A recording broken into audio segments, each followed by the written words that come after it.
All right. Hello, everyone. Welcome back to the Spearfactor Spearfishing Podcast. Today we have a special guest. It's kind of a unique guest for us. He's a expert uh, boating guy. I don't even know how to say say it. Just a wealth of knowledge, and so I did want to have him on the show to share with some of the guys that maybe it's not like there's a lot of tribal knowledge out there with boats. So I thought we could share that with you guys. So Captain Matt, thanks for being on the show. Yeah, I appreciate you inviting me. No, it's a pleasure to have you. Just to start with, so everybody knows, like, who is Captain Matt? What's your background and your experience and all of that stuff? Sure. So my family bought our first boat when I was 5 years old. I vividly remember the day that my uncle and cousins they had a boat, and they kind of talked my mom and dad into it. We went to their small little town in Nebraska, and I remember peering over the edge of the 16-foot Larson tri-hull. It had an 85 Mercury outboard, and I was like, "Oh my, we just hit the jackpot! Mom and dad are getting a boat, and it is going to be amazing." From that day forward, boating. We've been a boating family, and we have multiple boats. Lake house down at the Lake of the Ozarks in Missouri. I moved out to the Carolinas, where there's a bunch of really nice lakes, 3 hours from the coast here, and I continued that, and even got into the boating industry back in, I guess, 2009. I had a business that closed down. I'm like, what do I want to do? Well, what I always do, I go to the lake. That's where I go to think when things are bad. That's where I go to have a great time and make memories. And so I got into the boating industry in 2009 and sold boats. So I had the opportunity to go travel and visit factories, talk to people that have been in the industry for 50 years, and just learned a ton and continued on. No, that's a good. I like what you kind of brought up. We talk a lot about saltwater, but you brought up freshwater, and for any new boater, I would say it's much. I guess it's a lot safer, and it's much. You can learn just as much as you can on saltwater or on freshwater as you can saltwater as far as operating boats. And to be honest with you, it's probably a little safer. I Um, always tell my friends that are saltwater, I'm like, we got it easy. We go out. You can almost always see land unless you're on the Great Lakes or something. There's no tides to worry about. We don't have to worry about the salt and all the maintenance that comes along with that. yeah, it's a You know, nightmare. we're never. I'm very seldom would I have to call the Coast Guard for anything. And you were telling the story before we got started in the green room about your adventure with a steering cable going out, and we have it a lot easier on the inland lakes, other than some of the Great Lakes. But you guys have a lot more cool stuff in the saltwater environment. Dolphins, swimming off your bow, and down in the Carolina coast, manatees and the wildlife, and it's yeah. So each is great. It was just a matter of what you grew up with and what you enjoy. But I think we've got it easier. It's an easier way of boating in the freshwater lakes. Well, and I think the thing to remember too is operating a boat is operating a boat.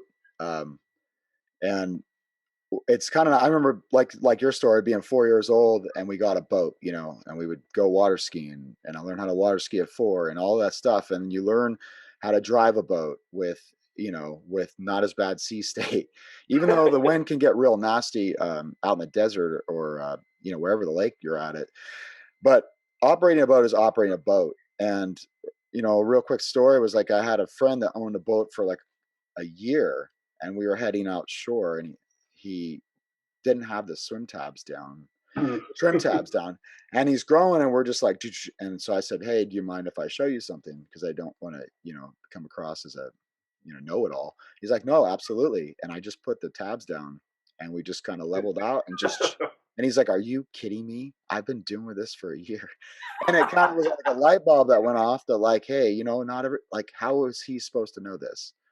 Like, he Yep. didn't grow up on a lake with a boat or saltwater fishing or any of that. So, what are some of the things like, and you've talked about this quite a bit on your YouTube channel, I think too, as far as when you go to buy a boat, what are the things that you consider? Well, the if you go boat buyer's secret weapon, I've got over 200 videos, and I try to not just think about what I like, because there's what my family does, and there's the spear fishing, there's saltwater fishing, there's I want to be a wakeboarder. So one of the first things I encourage people to do is just slow down. Don't go buy the first shiny boat that you see that you fall in love with. Think about, how do we really see ourselves getting out of the water, and what do we see ourselves doing? What does the water look like around us? Am I at the coast? Am I have to boat on a river? Do I boat on a lake, a big lake, a little lake? Can I go out during the week, or am I going out on a Saturday afternoon? Am I like my wife and I? If we like just our family. My brother, my brother wants to invite everybody he's ever met out on the boat with them and put 20 people on. And if you start with that and think about, what does 80% of my boating look like? I think that's a great place to start to get you down the right path, because that's one of the bigger mistakes you see people making is they buy the wrong boat for what they're wanting to do. That's a solid point because I remember reading an article years ago before I bought a boat in Saltwater magazine, and it was one of the tips was don't buy too much boat. Like um, so, like you're saying, 80%, right? 80%, I'm going to go offshore for a day for like 8 hours, 10 hours, and fish and come back. Um, and that's what I'm going to do. Now, the other 20% is, oh, I want to be able to spend the night at the island. I want to be able to do that. And then you start, I want to be able to go out to Cortez Bank, which is 100 miles offshore, and all these things. And now all of a sudden you start thinking, oh, it'd be nice to have this. It'd be nice to have this. And now your boat, um, I guess your boat price just went like doubled. Yep, And your maintenance doubles because yep. now you want two engines. And the more things and bells and whistles you have on your boat, like I would say, just like a car, the more shit to break. Yeah, and it interferes on that 80%. You start putting all those extra things on for, oh, we might overnight, or we might have all of our family come into town and put 12 people on the boat, and now it's not right for that 80%, which turns out to be what you do 95% of the time. Once you do get the boat and you settle in. But the other advice I give people is, if you've never done it before, go out and rent a boat. Think about that and think about what it would look like. Well, maybe a pontoon, maybe a deck boat, maybe a center console or a walk around, a cruiser, whatever it is. And with Boat Setter, who was on they're a peer-to-peer rental company.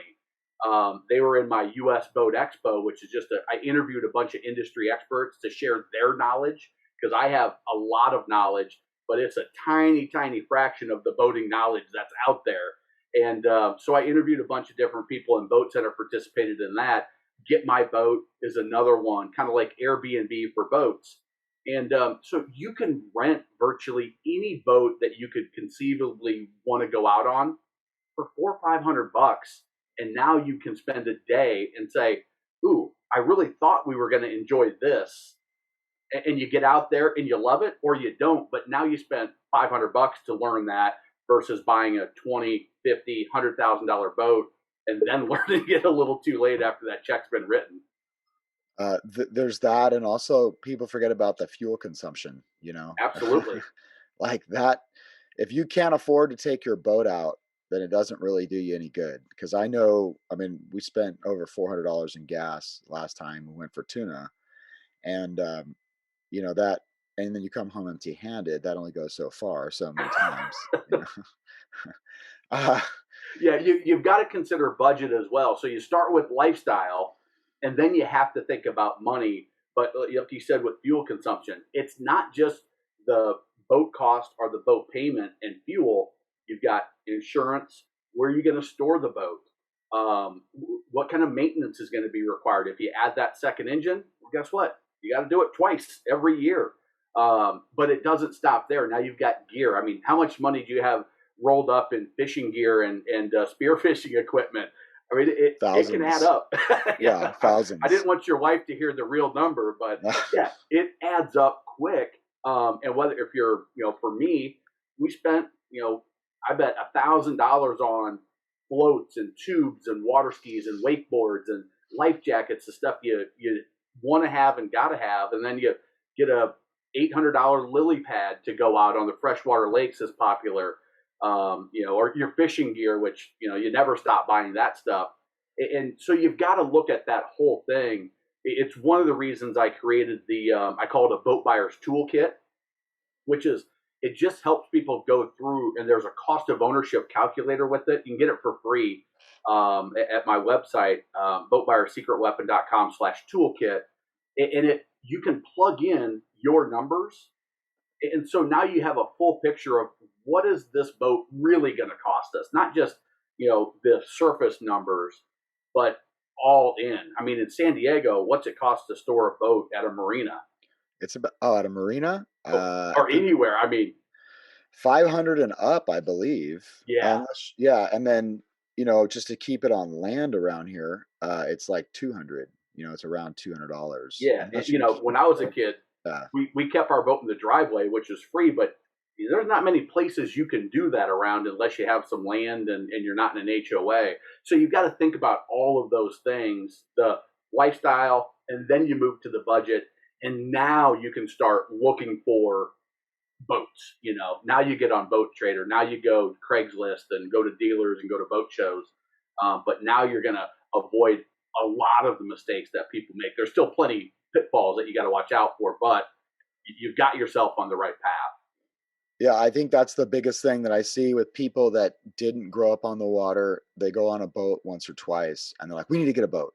And Yep. I was like, "Oh no, you're going to be selling it in a year." Like, because people don't see that besides all the expenses, the post care, the post maintenance, the pre maintenance, and all of that. And if you're going out just to basically like booze cruise or just going around having a good day on a Sunday, that starts to add up where it's like I probably could just rent a boat for that Hmm. price, you know. Yep. And I battle with that decision quite a bit still to this day, where I was like, man, even if I paid $500 for a charter a month, it would probably break even depending on the boat situation and what's going on with the boat.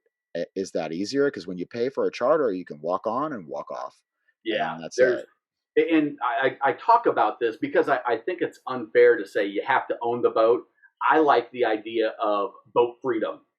I boat when I want, how I want, keep the gear on the boat that you want, and you just, step on, trailer it, go, versus the rental. But now I can rent it 2, 3, 4 times a year. It's probably cheaper.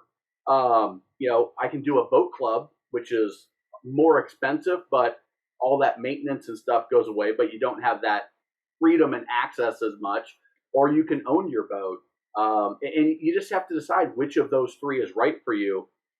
And I don't think there's a right or wrong answer. I think it depends. And it might be seasons in your life where, renting works out great for me right now.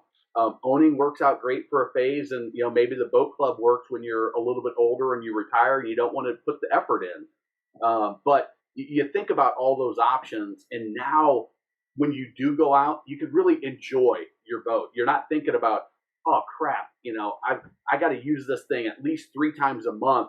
Otherwise, it It's just just eats at me that I'm spending all that money, or whatever it is. But you think about those things, and you start, like you said, you don't just jump full in and say we should buy a boat, and tomorrow you go buy a boat.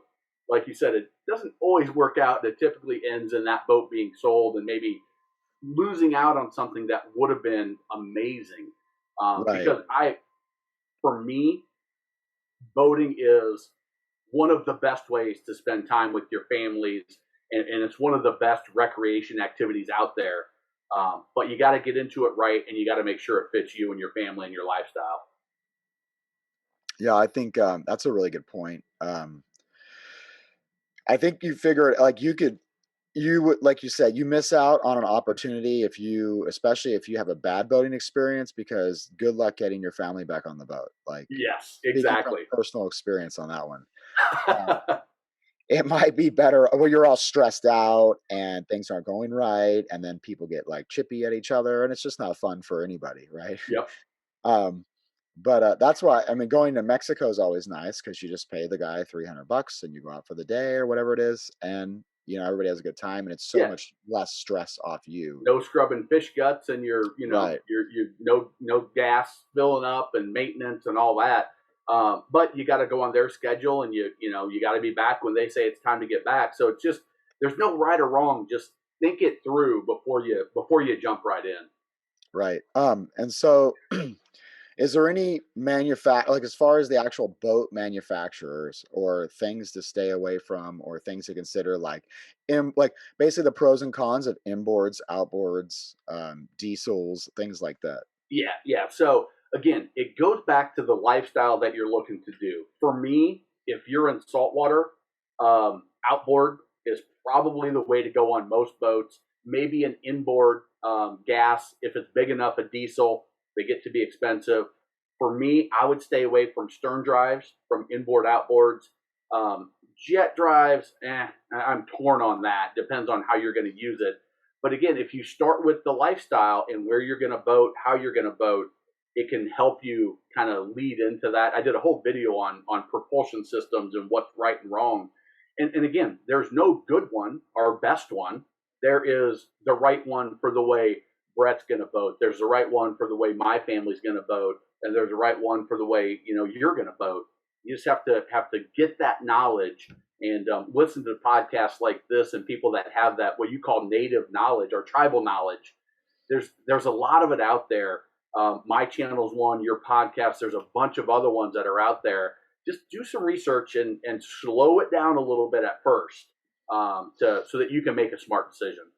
So as far as outboards for saltwater, why do you say that that's a I, good one? I like the outboards for saltwater because if you think about how it works, it's sucking the water in to work as the radiator essentially. So it's sucking that water up and into the boat or into the head of the motor where all the heat is to cool it down. Well, as soon as you turn that off, that suction stops and gravity takes effect and it drains the water out. Now all you've got to do is you hook it up to a freshwater hose and you can rinse that out. Again, gravity's on your side. If you think about a stern drive, the engine's inside the boat, and then it's got some linkage, a hole through the bottom of the boat, and then you've got the drive, the lower unit, and it's got to suck that water up and then over and into the motor to cool it down. And gravity doesn't do anything; it doesn't get it all out of there. So now you've got that salt water sitting in your motor, and it can cause some required maintenance. I'm not going to say repairs, but maintenance that needs to be done every 5 to 7 years with the risers and manifolds. And I'm by no means a marine technician, but I know enough about it to kind of know the pitfalls. And now, even when you do flush it with fresh water, that it's really tough to get all of that salt out of there, which is terrible for the internal components of the engine. And that's a big reason I like it, especially if you're going to leave the boat in the water. The inboard, where you've got the motor inside, and now there's just a shaft that goes from the bottom of the boat out to the propeller. And if you're leaving it in the water, that's a nice option as well versus the stern drive, where that metal lower unit, which is pretty big, like a Mercruiser or a Volvo, just sits in that salt water and you can't get it out. The outboards you can tilt up all the way. The inboards have just that shaft, and there's not much that is going to get damaged by the salt water.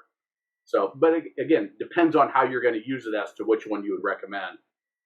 No, that's those are good, all good points. I've owned inboards, I've owned outboards, and I'll say with the inboard, I know how to work on a 350, so it was a 350 inboard, no Yep. problem. However, like I say, back to the whole more stuff to go wrong, with those seals, I had a seal leak where and we almost sank the boat. And you can't really do much about it. And then I also had it where there was a leak somewhere in that coolant and the water flow, and it was filling up the boat. And the bilge was just working the whole time. Yep. Um, yeah, and then what happens is the inboard is sitting there and your hull's filling up. So now it's salt water flushing around in the hull, splashing all over the thing. And once corrosions, well, I mean, just salt water in general. I mean, you know that, like, once you put it in, it just starts corroding automatically. So the Yeah. minimal, and yeah, it was a, you know, obviously what took, like, was supposed to take like a month turned into like 6 months, and completely pulling the engine out and doing all this stuff. And like, I'm not a mechanic. I had a buddy that I would call quite frequently, but that was a lot. I mean, it was an older boat. To be fair, it was an older boat, but I'll tell you what, having a boat with those seals and depending on all those through holes to hold up, when they fail, they don't fail on land, you Oh know? yeah, yeah. It's in the water almost every time. Yeah. So obviously, like, you know, you're going and you feel that sluggish, that heaviness. And this has happened a few times at work too, where something's not right. And you know, you need to, I guess that's go leading into this, you got to pay attention to certain things when you're operating a boat. Like, so what are some things that you see that people should pay attention to that maybe they don't necessarily think about? Well, when you're buying a boat, especially used, and I spend a lot of time on used on the YouTube channel because there's so many little things that you don't think about. Like, hey, if this boat has taken on water, that water may have seeped into some places, and if it was salt water, it started corrosion off in cracks and crevices and hit nuts and bolts that you didn't even know were there, and it can cause some major problems. You got to know how to look for that stuff. You've got to know that you don't just look at the shiny exterior and say, "Oh, this is a beautiful boat." You got to stick your head down in cracks and crevices and compartments and hatches and shake things and pound on things to get a sense for, the tapping with the screwdriver trick. You got to tap on the hole in the gel coat all around that boat to make sure that there's no water that's gotten in, which could turn a what looks like a perfectly great deal into a total nightmare that will make you say, the best 2 days of a boater's life is the day you buy it and sell it. Well, yes, if you buy a crappy boat that and that's where my channel comes in, and the type of knowledge that you have and others in the industry share. It's if you do that research up front, you really increase your likelihood of having a better experience and finding a problem boat and avoiding it.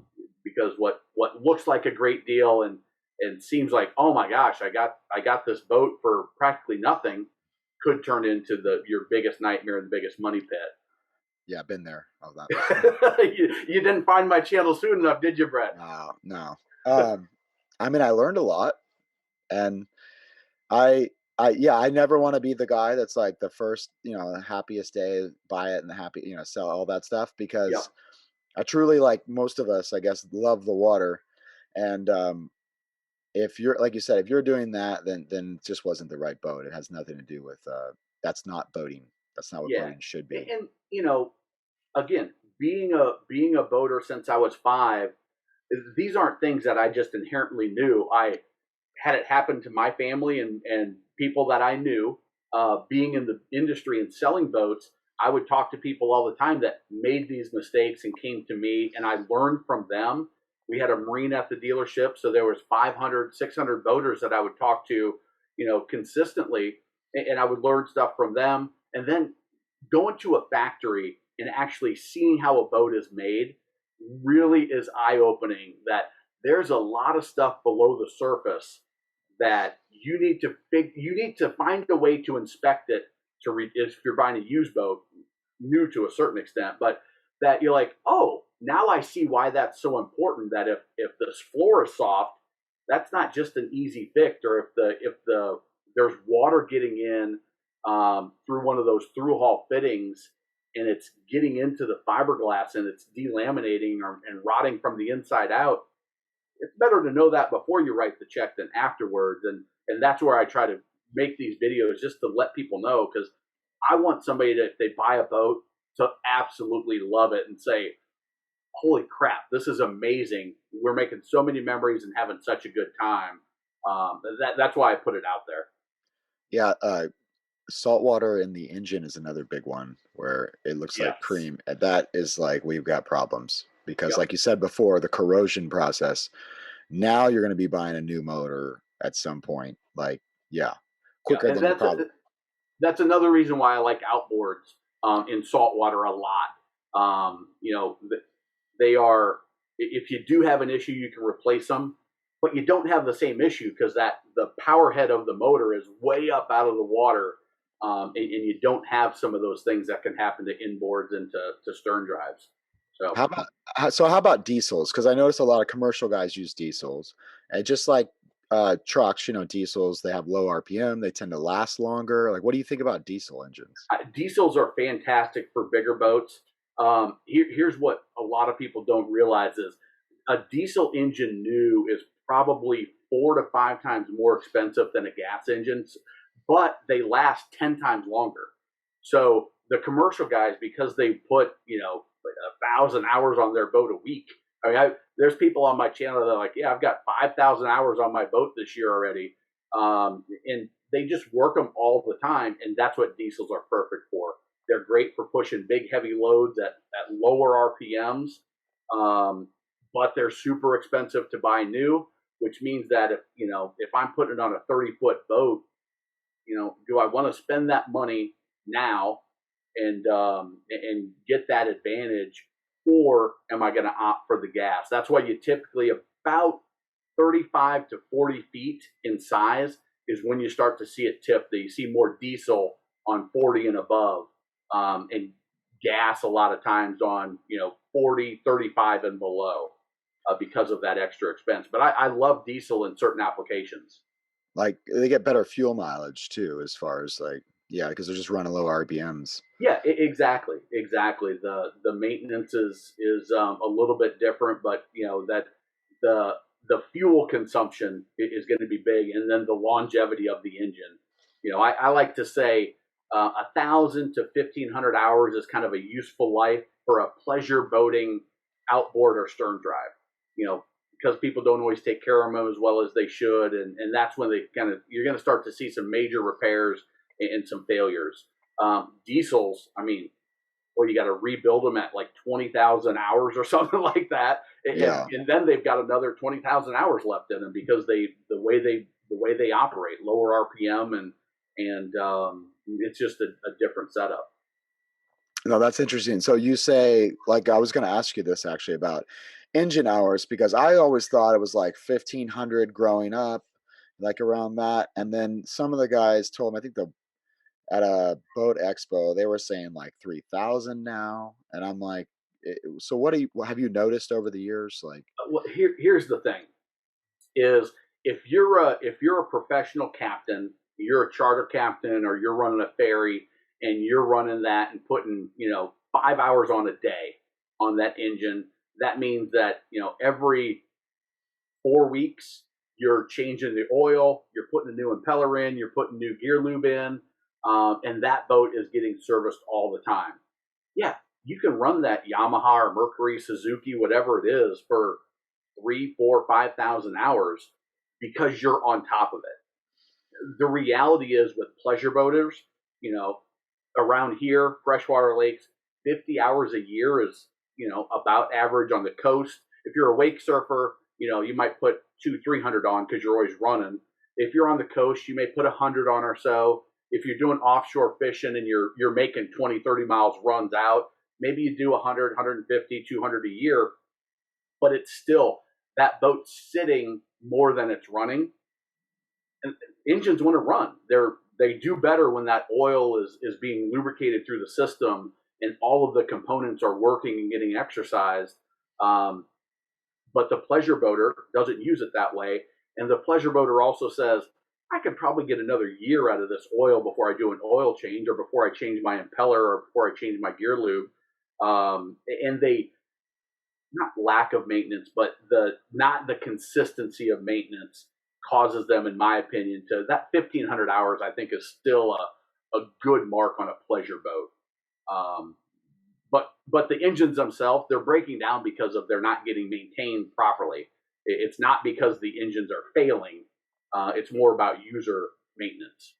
but no, that's a good point. That actually brings up another kind of topic of like co-boat owners, right?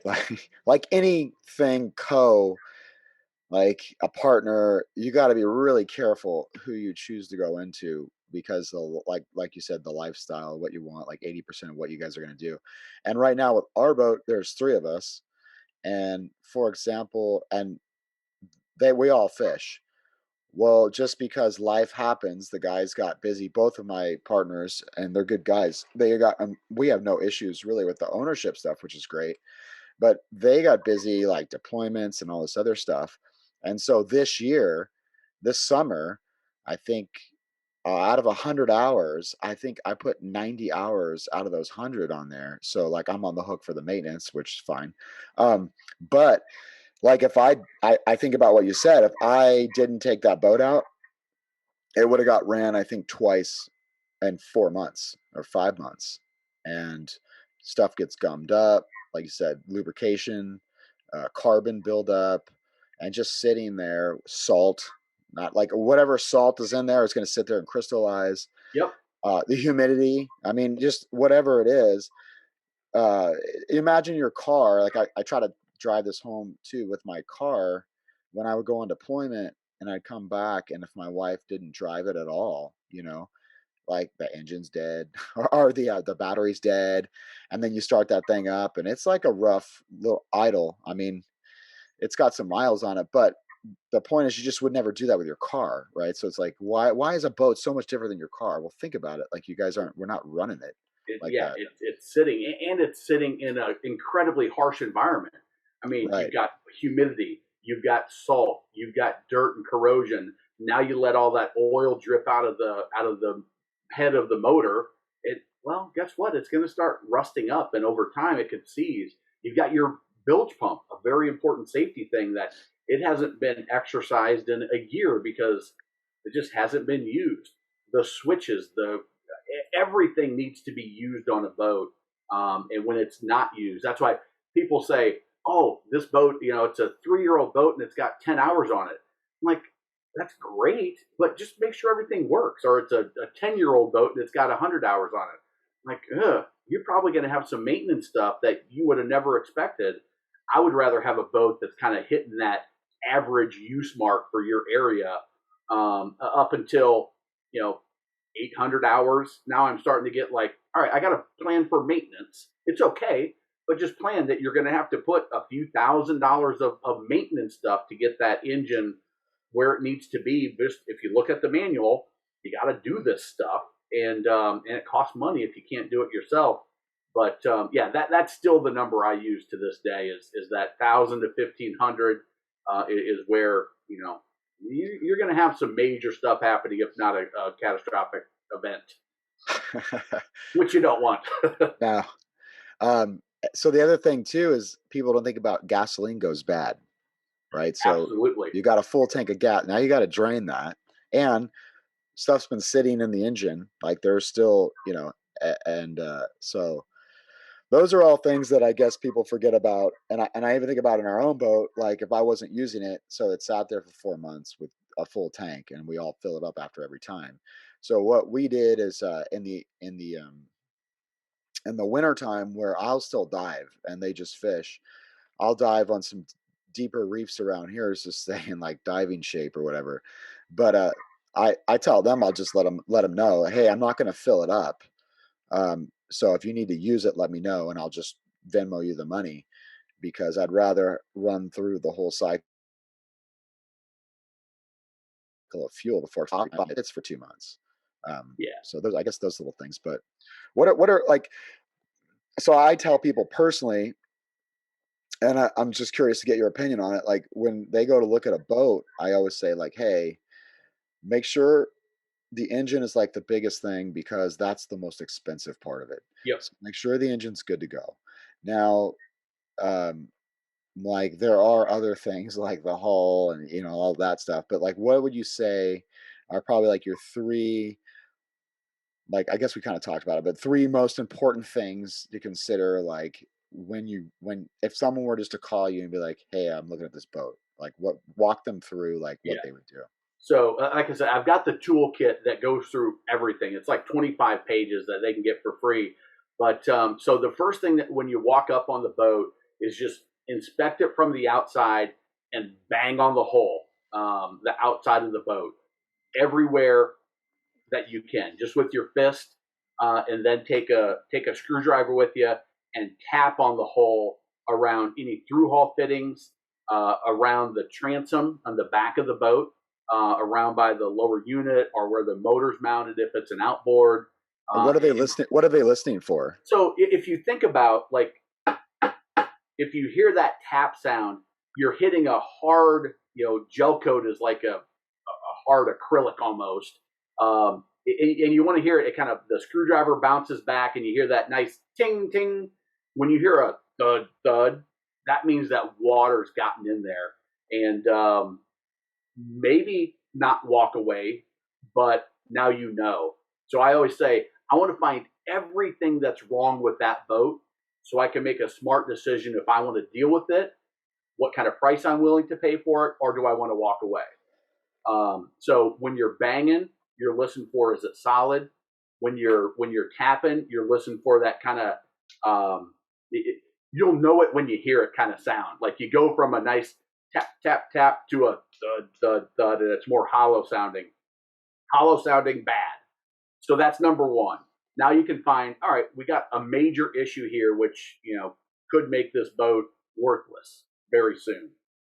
Next, you go in and you check the flooring, especially if it's an older boat. Is the floor solid? You kind of hop up and down on different areas, put some pressure, and you want to make sure it's nice and solid feeling. Now you know the structure of the boat is pretty solid, and then you move to the motor. You're 100% right on a $20,000 boat. The motor's probably 8 to 10 grand, depending on exactly what it is. That's half of the value of the boat on a used one. So what I want to do is, if I'm not mechanically inclined, before I write that check, I may want to even hire a mechanic to come out and look at it.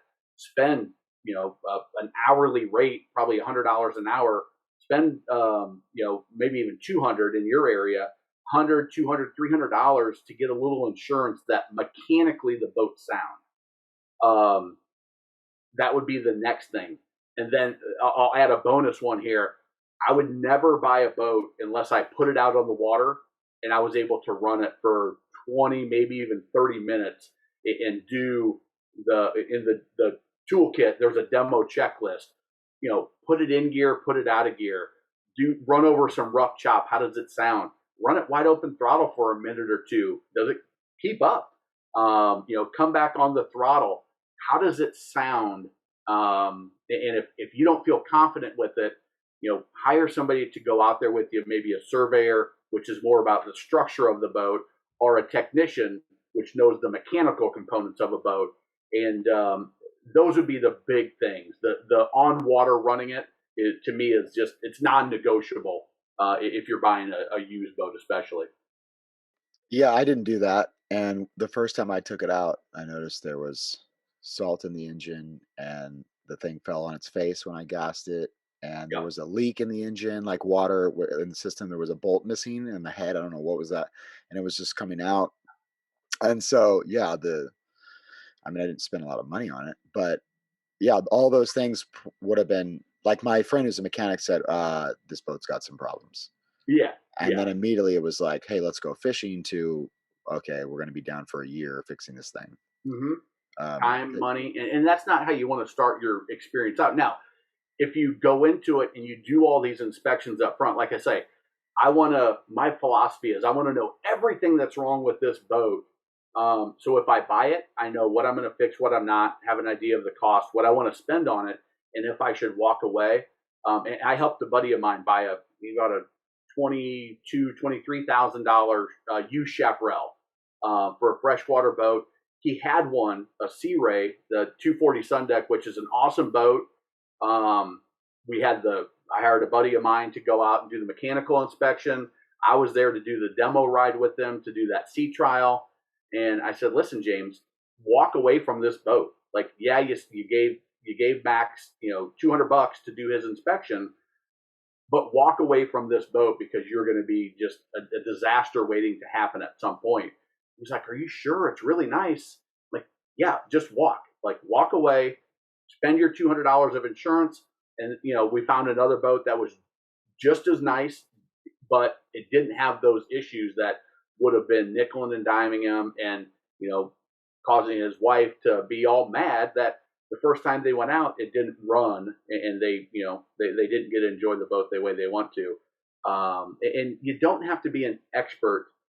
There's plenty of knowledge out there that people are sharing these days with YouTube, with podcasts, that you can learn enough to find 80% of the issues and say, all right, these boats are out because I can tell they're out. And then when you get time to write the check, now bring in a professional and spend some money to make sure that that $10,000, $20,000, $100,000 investment is a one that you're going to be happy with spending. Yeah, no, I think everybody has those stories, you know, um, and we learn through failure, which is where we are today. Why we're so knowledgeable because it was a Yeah. total shit show earlier on. I tell everybody my favorite boat I ever had was a 16-foot aluminum with a 30 horse because the maintenance on that thing was virtually nothing. I filled it up with water at the fresh water, sprayed it down, flushed the engine, put it away, and it was fine. Yep. Um, and if it sank, I was out like, you know, whatever. Like, okay, cool. You know what I mean? It wasn't, and it was so cheap to run, although you're limited to what you're doing. But I mean, I could go to the kelp beds in no time at all for $20, not even $20 gas. Um, but I guess so the last topic I think we should discuss is operating, like parking a boat. That's the other thing. Um, People don't understand that are brand new, that never been on a boat before, don't understand the boat characteristics, I guess, as far as like the more gas you get, the tighter it turns. However, the more, you know, disastrous it could be at impact. Um, do you have any tips on that? Yeah, I put a whole program together for, you know, I put the information out there on the YouTube channel for boat buyers, and help them with the toolkit and stuff in the US Boat Expo. And then I had people saying, you know, can you find me somebody to teach me how to run my boat? So I put together a program at bestboatcaptainonthewater.com that I go out. But here are some big things. Is one, a boat doesn't drive like a car. It seems like it should be the exact same thing. There's two big principles that you need to understand, and in that program, I kind of walk through a building blocks process. But the first one is you're on water. You're always bobbing and moving, and the wind is going to get you, the tide's going to get you, the current's going to get you, and there's no moving in a straight line on a boat. You have to be kind of flexible, and every time you pull into the same slip, it's going to be different. Number two is you steer from the rear of the boat. It's not like having your two tires on land and you pull into a parking spot and the rest of your car just follows you. You actually, when you steer in a boat, you pivot more than just drive. Once you figure out those two things, and then you learn how to put the inputs in of throttle and steering to make the boat do different things. Once you get those three concepts down, you really got total control of your boat. I teach in the building blocks. I start with here's the throttle, and here's what all the buttons do, to in gear, out of gear, all the way up to spinning your boat in a circle within the length of the boat, essentially. Once you get that level of control, you're pretty good to dock, to put it on the trailer, and it just makes boating so much more enjoyable. You know, you've probably seen the stories of a, you know, qualified captain, or Oh, you I know, love it. the yeah, I love all of that. that stuff. It's Everybody because loves that. yeah, they don't know how their boat operates, and if you just spend a little bit of time when you first get out on the water and you learn your boat and you know some of those fundamentals, like I said, that I show them in 8 building blocks. But now all of a sudden you've got total control of your boat, and that last 5 minutes of your day isn't cussing at your wife and, you know, getting all angry and frustrated and dinging up your boat and causing $1,000 of damage. It's, oh, we had a great time on the water. We come back, we put it in the slip, put it on the trailer, whatever, and the day ends on a positive note as well. Right. And it's funny because that applies to any boat. You know, jet drives are obviously different. But any size boat, like I've said it before, my son started working at the fuel dock, and he's like seen some qualified captain Oh, moments I with guarantee you. Yeah, with some beautiful yachts, like 50, Mm-hmm. 60 feet, and the guy just puts a hole right in the side because he just, kind of panicked. And the biggest rule I tell everybody, if you just go slow, like it's just a minimal damage, like just go Yep. slow. Yep. If you freak out and gas it, we're gonna start putting stuff through the hull. Um, yeah, and then so I guess it's such an interesting thing driving a boat because um, every boat seems to respond a little differently. All the throttles are slightly different. And you have to understand when you jump on somebody else's boat or you're learning, like, just go real slow because every characteristic's different. Like driving a twin hull, when you go to crank that thing, it steers like a car and it'll Yeah. send you out the side of it. And then it was, it's funny at work, we have jet drives, like 11 meters, jet drives. And I was driving, this was Monday. On Sunday, I went out fishing and I was driving my outboard, my twin outboards. And I was doing a checkout with my boss on the jet drive, and I jump on it. And for about, like, I don't know, 30 seconds there, I forgot how to drive because I was driving it like an outboard. He's like, I Yeah. thought you said, he looked at my buddy. He's like, I thought you said he was good to drive. And I was like, oh God, oh God. It's like 10 seconds of like panic. Even though you're not supposed to panic, like, why the hell? Oh, okay. And yeah, those jet drives are, I've never actually had the Sea-Doo jet drives or any of those things, like a jet Okay. ski. We have our, military dual Cummings diesels jet drives, with I forgot the name of the brand of the jet drive, but that thing, like, you can put that thing anywhere.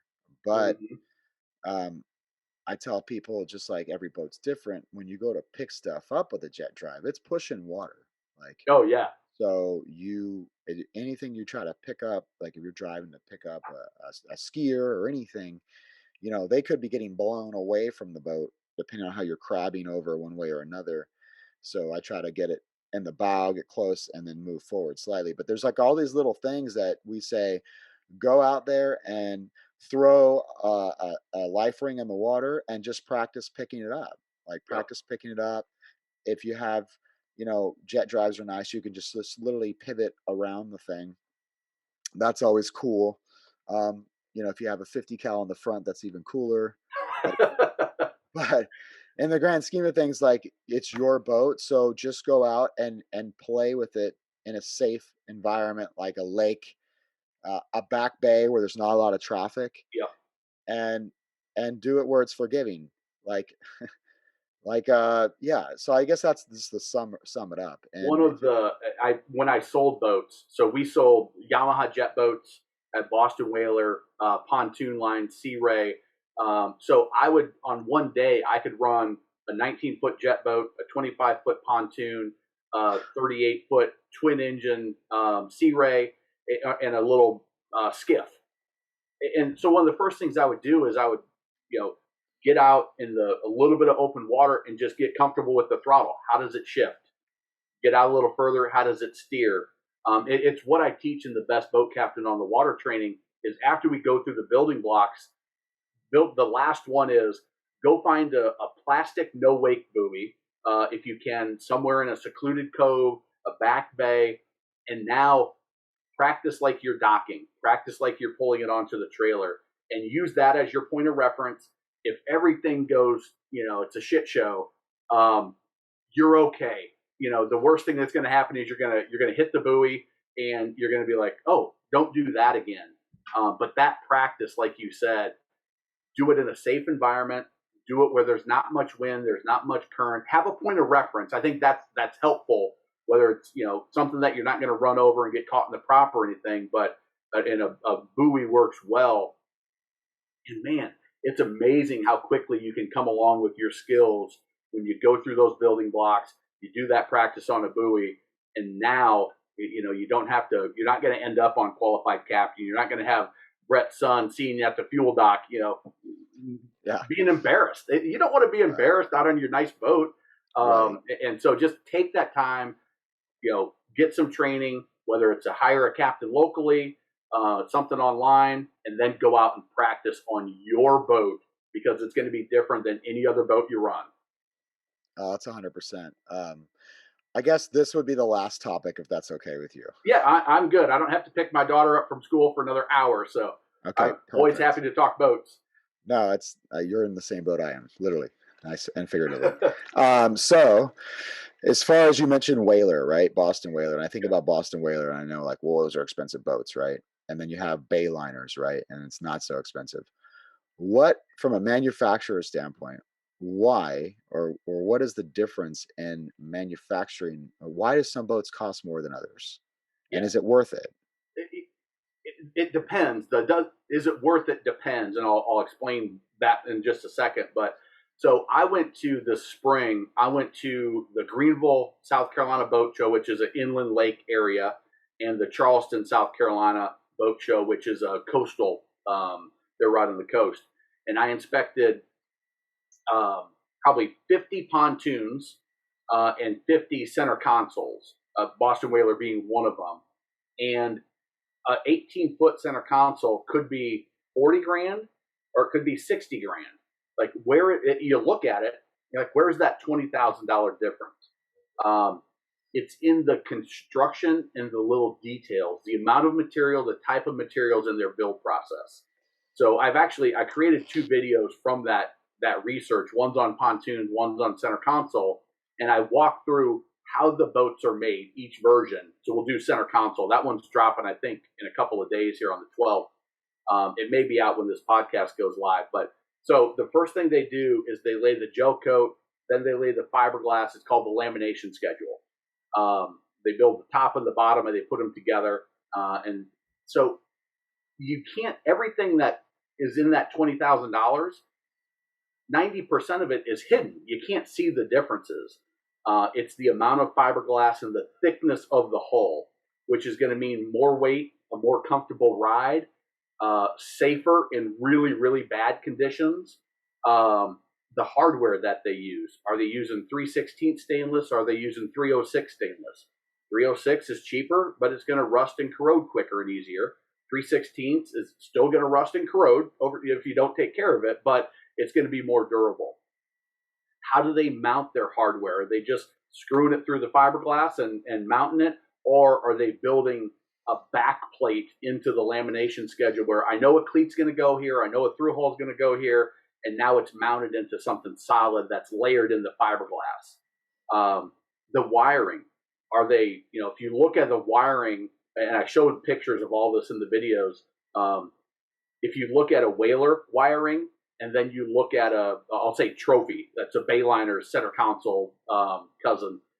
You look at the wiring harnesses and the way they do it, you can tell that, Bayliner or trophy is going to just have all the wires go in. Boston Whaler, everything's going to be heat shrinked. There's not a connection that's not protected from the salt environment, the air, the water. And the cheaper brands, well, it's not the same.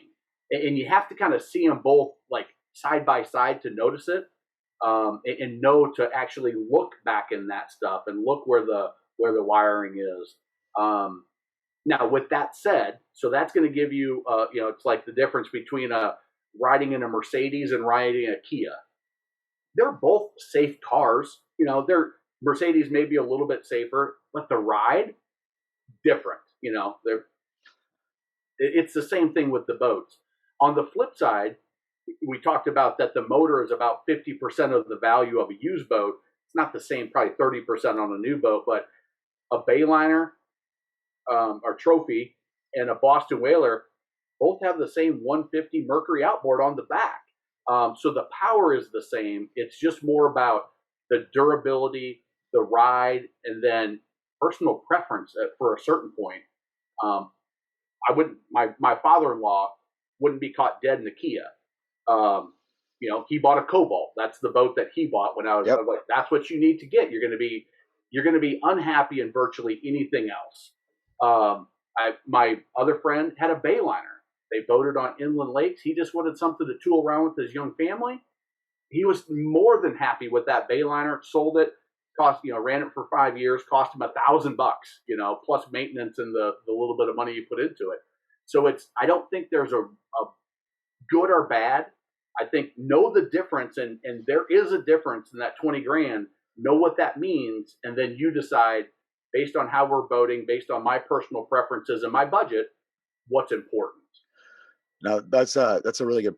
Those are all good things too, because I've seen it where like you mentioned trophy, because I remember when I'm young as well, trophy. Okay, but I know enough about what you're talking about, the manufacturing process, because my very good friend, his family owns Centurion boats. Oh, okay.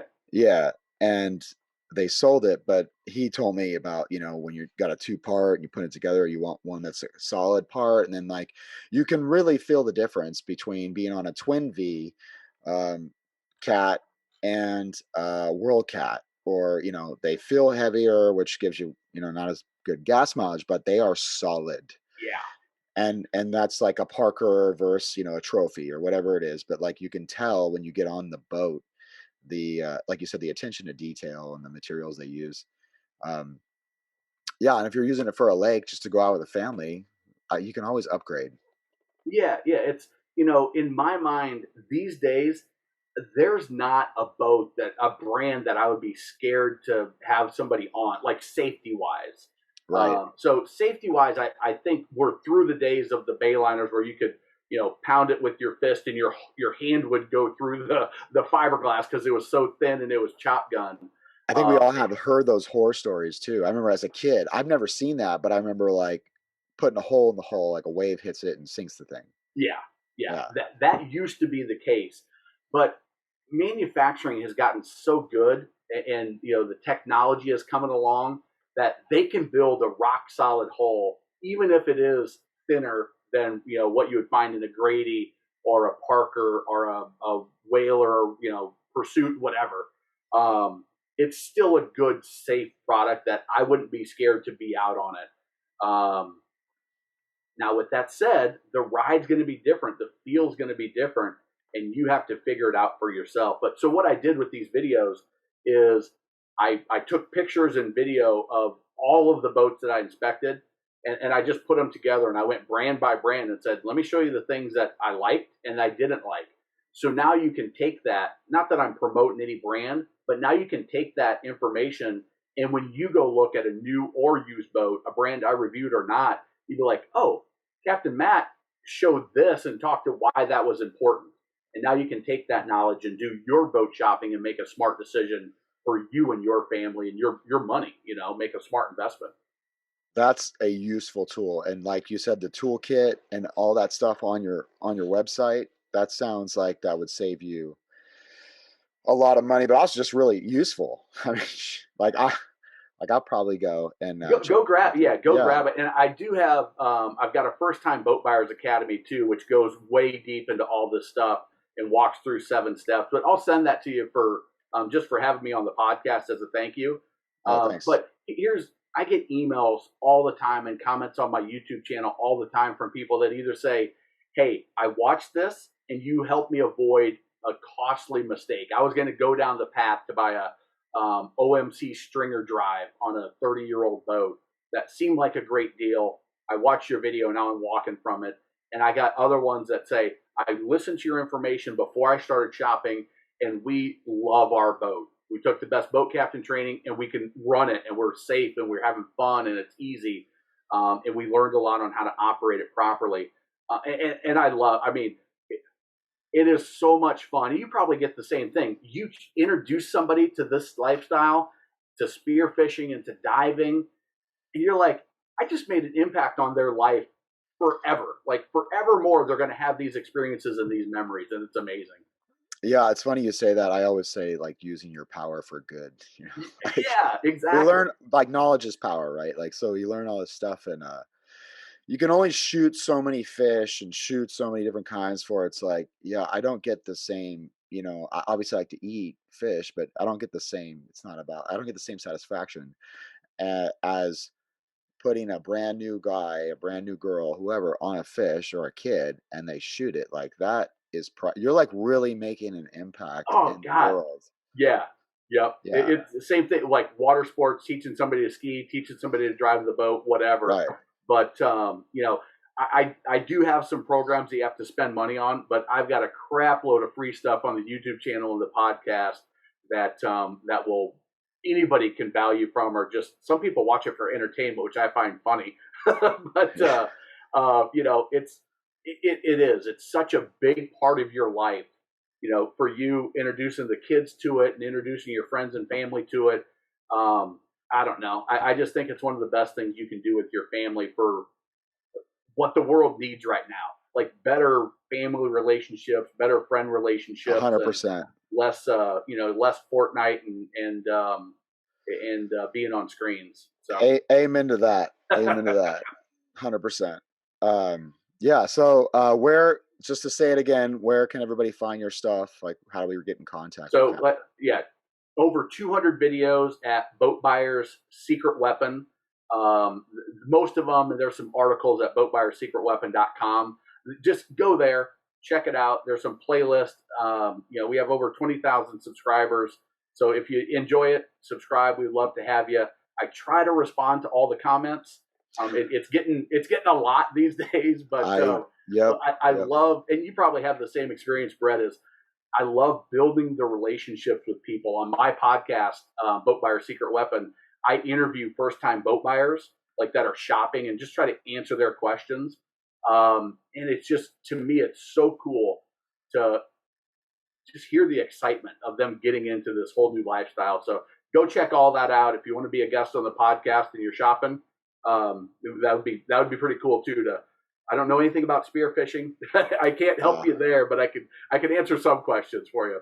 No, it's a good point. I actually was thinking about doing that, have a brand new person ask questions, because I figure they probably are asking the same questions that a lot of people just don't even know to ask, you know? Yeah, that thought is going through everybody that's thinking about getting into spearfishing, and you have that conversation with them. And one, it's enlightening for you because you're like, oh, I didn't realize that, and now you can make even better content for them. And two, you just help 500 people that had that same question, and now they're going to have a better experience because of that. And I would say we do this all for the money, which it's, you got to feed your family. Yeah, But to know that is like, to right. know you helped somebody and you made that impact is pretty darn cool. Yeah, I mean, I don't, I'd be broke right now, but I don't, if I did it for the money, I guess. I Yeah. shared something one time, and guys like, "You're just doing it for clicks or something." And I was like, if I was doing it for clicks, I'd be like out hunting for food. I would just have no money at all. Like, and I would stop my regular job. Like, but really, I think you're exactly right. It just feels like you're some sort of karma, like equity that you're getting, but also just helping people. Yep. Um, I don't know. I think this is the same reason why I coach football. The impact that you have on these kids, Yep. and you get out of everything, right? You get what you put into it. So it's like, if I go around my own community here, I see kids surfing all the time that I coached. I see kids, and it's just such a cool experience to be able to, like, I remember my coaches, like, Oh, absolutely. yeah, and it's How, just how like old are your kids, by the way? my son be 16 in a couple days, and then my daughter's 14, and my youngest is 10. Okay. The kids I coached are all like, freshman, sophomore, Yeah. Yeah. knuckleheads. Yeah. my I mean, girls they're are my girls are 7 and 10, and I coach my oldest one's a dancer, but my youngest one's she's the athlete. So I have volleyball, soccer, baseball, basketball, and yeah, it's, I don't know. I love that stuff too. It's for us connecting the way we did. It seems like we've got an awful lot in common as far yeah. as beliefs and lifestyle and principles of life. Well, and I think there's a ton of other people out there. You just don't hear about it, like, Yeah.